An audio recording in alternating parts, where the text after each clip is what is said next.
Hi, my friends. My name is Renee. I am so grateful that you are here. Thank you for joining me. I wanted to talk about self-esteem, and after a little bit of discussion, I want to get into a little bit of tapping that you can do along with me. So we'll call this a tap and chat. I thought that was kind of fun, tap and chat. So, I have a page of notes here in front of me, but to be honest, I really don't want to look at my notes at all because I feel like it would kind of prevent me from speaking from my heart. And I feel like that's what really needs to come out, not a well-organized, concise script of information. What I really want to say about this is that, I think we all understand, if we don't have high self-esteem, we tend to feel like we're not good enough. We have trouble asserting ourselves. We don't set healthy boundaries. We have really negative self-talk. We perhaps feel like we have to live up to extremely high expectations. In other words, being a perfectionist.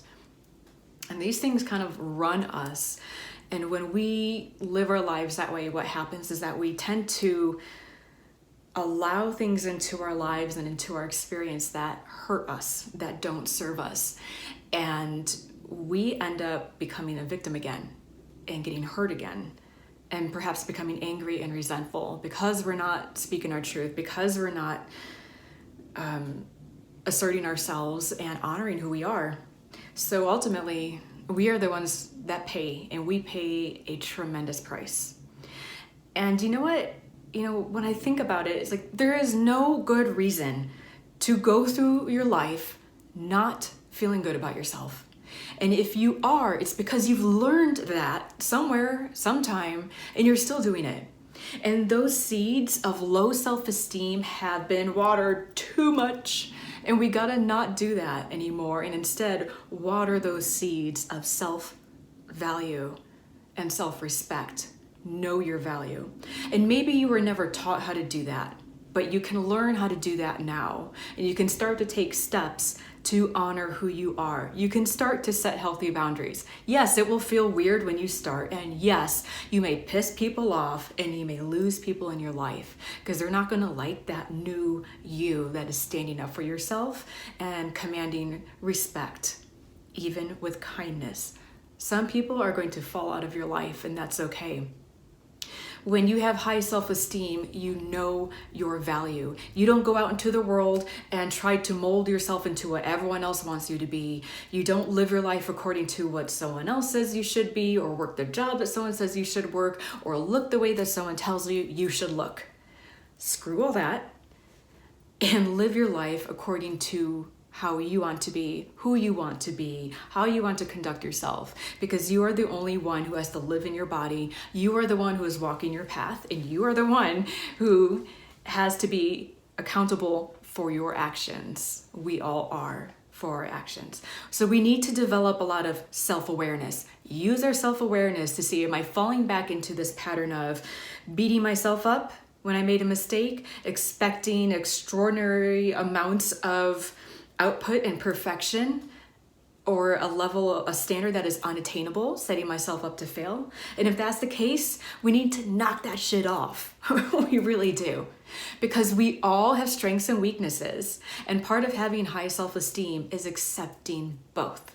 Saying, yeah, I have these things that I'm working on, but it doesn't make me a bad person. It doesn't make me inadequate. It doesn't mean I'm not good enough. It doesn't make me unlovable. It makes you imperfectly lovable. And the more that you accept that, the less control those things have over you. And the more you bring balance to the strengths and weaknesses. When we don't have high self-esteem, what we tend to do is to focus more on the perceived shortcomings and downplay our strengths. So let's say if someone gives you a compliment and you're like, no, I'm not that good. No. Instead, turn that around and say, thank you, I accept. I've done that before, and it usually makes people laugh. Accept a compliment when it comes in. Enjoy it and appreciate yourself. There's a difference between healthy self-respect and taking a compliment and appreciating who you are, and arrogance. Those are two very different things. Accepting that, yes, I do this well, or I am good at this, or someone gives you some nice words. It's great to accept it. They're giving you a gift. Let yourself accept the damn compliment and enjoy it. Okay? And another thing I wanted to mention is we got to stop this business of comparing ourselves to others. And I catch myself doing this now and then. I have to say, okay, Renee, stop it, knock it off. But don't compare yourself to others. That will squash happiness faster than anything else. So if you're starting to, look at the people around you and you say, oh my God, well, they have this like great life, or it seems like they got everything going, and I'm looking at my life and I don't look anything like that. You stop yourself in that moment and say, hey, I may not know their whole story, and their path is different than mine, and their challenges are different than mine. What they came into this life to do is very different than what I did, and we're going to have very different challenges. They may have it easy where I have it hard, and I may have it easy where they are struggling. So it's not a fair comparison, and I've talked about this in other videos. Don't compare the backside of your tapestry with the front of somebody else's. The backside of the tapestry that is all messy and full of knots and random threads sticking out with the front of someone's beautiful tapestry or beautiful hand-woven carpet. So don't let yourself go there. It comes down to a lot of self-awareness. Notice what's going on. I'm not saying be hyper vigilant about your thoughts or be on edge, but just observe yourself and what is going on up there in the monkey mind, because it's always kicking shit out and it's always spitting out reactions and commentary about things. And sometimes that commentary isn't very nice. So when we start to go into that, we have to stop ourselves and say, hey, that's not true. I don't have to feel that way. I don't buy it. And I know I'm a good person. I know I am worthy. I know I am a high value woman or high value man. I know that I am worth self-respect. And I start by respecting myself. I start with me. I start by treating myself well, because when I treat myself well and I'm loving and kind to myself, people around me will start to treat me in kind. And those who do not want to respect me, do not want to honor my boundaries, they will fall away. But you didn't need those people in your life anyway. So let's get into the tapping. And that will help us clear it out. The tapping is great because it's physical, it's kinesthetic, it's auditory, we hear it. And if I'm going through the tapping and there's something that is not true for you, don't say it. Feel free to insert or change what I am saying that fits you. So this is general, so change it as you need. So tapping on the side of the hand.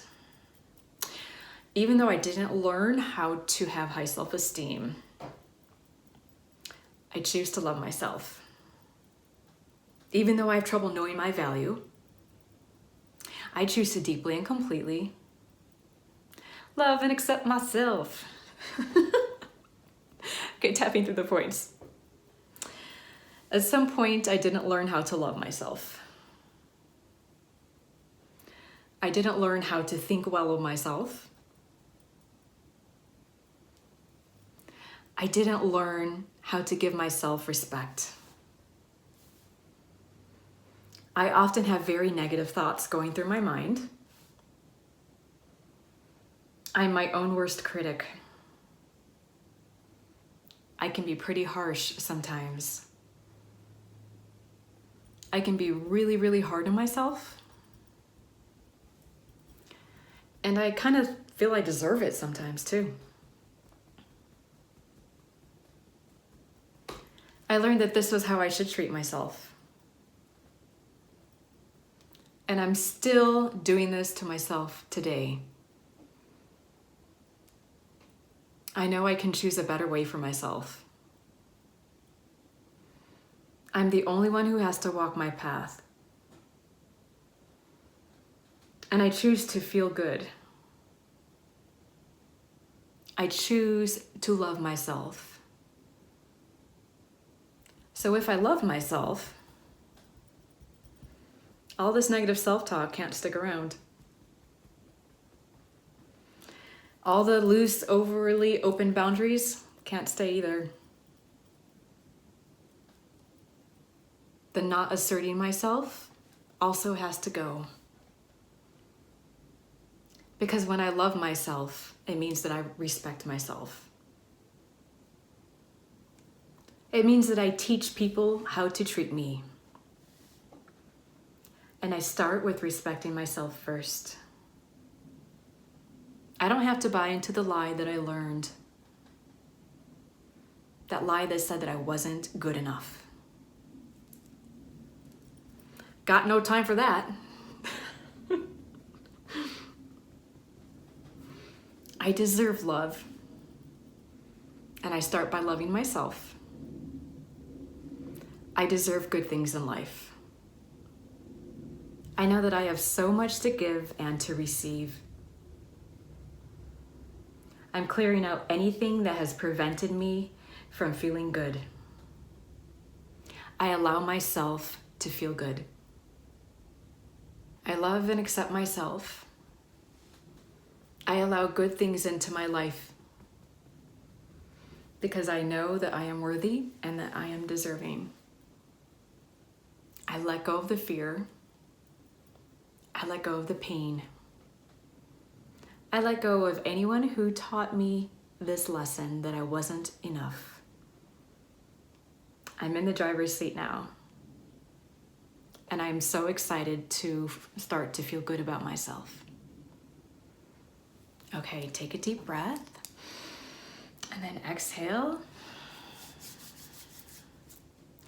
Okay, I hope that that changed your energy a little bit, maybe brought some negative feelings down, so you can kind of measure on a scale of 1 to 10 before and after you tap, if that helps you. Please tap about this often as you build up strength, as you learn to fortify yourself and shift into feeling better.